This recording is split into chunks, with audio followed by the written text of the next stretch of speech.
नमस्कार मित्रों, महादेव का फलित ज्योतिष शास्त्र में आपका स्वागत है। आज का टॉपिक में हम चर्चा करने जा रहे हैं लाल किताब व देवी ऋण दोष का निर्माण कैसे होता है। इसी टॉपिक पर आज हम चर्चा करने जा रहे हैं। तो टॉपिक पर चर्चा करने से पहले मैं आपको बता देना चाहता हूं, यदि आप मेरे चैनल पर नए दर्शक हो तो कृपया चैनल को सब्सक्राइब कर लीजिए, साथ में घंटी के बटन को दबा दीजिए ताकि मैं जो भी नया वीडियो अपलोड करूं उसका नोटिफिकेशन सबसे पहले आपके पास पहुंच जाए। खास करके आपसे निवेदन है, कृपया वीडियो को पूरा देखें, स्किप ना करें। Don't skip my video, please like share and comment. तो बिना समय गवाए फटाफट हमारे टॉपिक की ओर बढ़ते हैं। जैसे कि आप देख पा रहे हैं, लाल किताब व देवी ऋण दोष का निर्माण जन्म कुंडली में किस ग्रह से मिलकर होता है, तो इसी टॉपिक पर हम चर्चा कर रहे हैं। यदि आप चाहें तो इसका स्क्रीनशॉट ले सकते हैं। तो हम यहाँ पर ग्रह संकेत पर चर्चा कर लेते हैं। सबसे पहले कि जन्म कुंडली में कौन से ग्रह की मौजूदगी ऐसी है कि जिसकी वजह से किस भाव में वहाँ ग्रह बैठ जाते हैं या बैठने पर उसको उस वजह से हमें देवी ऋण दोष लागू होता है।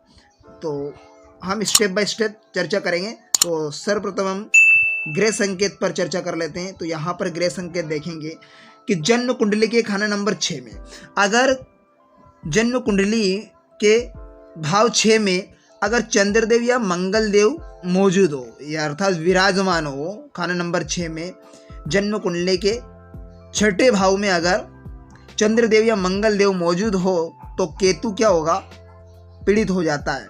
और केतु पीड़ित होने पर क्या दोष लागू होता है, जन्म कुंडली में देवी ऋण दोष जातक की जन्म कुंडली में लागू हो जाता है। तो उसमें क्या होगा कि बुरी नीयत से दूसरे को बेटे या कुत्ते को मरवाया हो तो उस पर देवी ऋण दोष लागू होगा, अर्थात देवी ऋण दोष रहता है उस जातक की जन्म कुंडली से, यह पता चल जाता है हमें।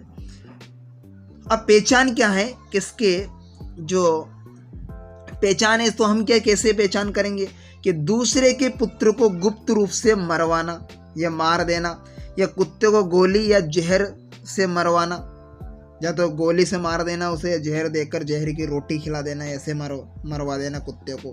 ठीक है। संबंधियों के विषय में बुरी नीयत रखना, सगे संबंधियों पर उनके किसी भी विषय में बुरी नीयत रखना, ठीक है ना, वंश को मिटाना इत्यादि कारणों से देवी ऋण दोष जातक की कुंडली में लागू होता है। कब होगा, इसके मैंने यहाँ पर ग्रह संकेत बता दिया। अगर खाना नंबर जन्म कुंडली के 6ठे भाव में मंगल या चंद्रदेव विराजमान हो, चंद्रदेव या मंगलदेव विराजमान हो, तो ऐसी स्थिति में केतु पीड़ित हो जाता है। और केतु पीड़ित होना चाहिए तो जो कि बृहस्पति का असिस्टेंट है केतुदेव। तो ऐसी स्थिति में क्या होगा कि देवी ऋण दोष जातक की कुंडली में लागू होता है। ठीक है।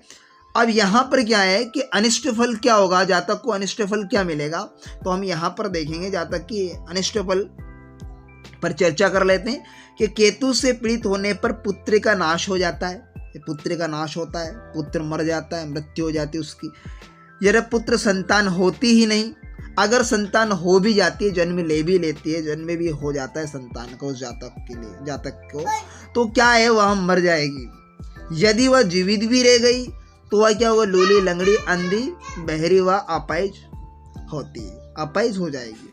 अब इसको निवारण क्या है, उपाय निवारण है तो क्या है इसका, जो कि लाल किताब अकॉर्डिंग में रेमेडी बता रहा हूँ, इसको करने से सटीक बिल्कुल इसका निवारण 100% मिलेगा। अब यहाँ पर क्या है, कुत्ता पाले, कुत्ते की सेवा कीजिए, कुत्ता पाले, अपनी नाक छिदवाए, उसमें मोटी बाली धारण करें, पड़ोस में रहने वाली कोई विधवा महिला है तो उनकी सहायता करके उसका आशीर्वाद प्राप्त करें उनका, और परिवार के सभी सदस्य से पैसे इकट्ठा करके एक ही दिन में कितने 100 कुत्तों को भोजन कराए, 100 कुत्तों को भोजन खिलाए।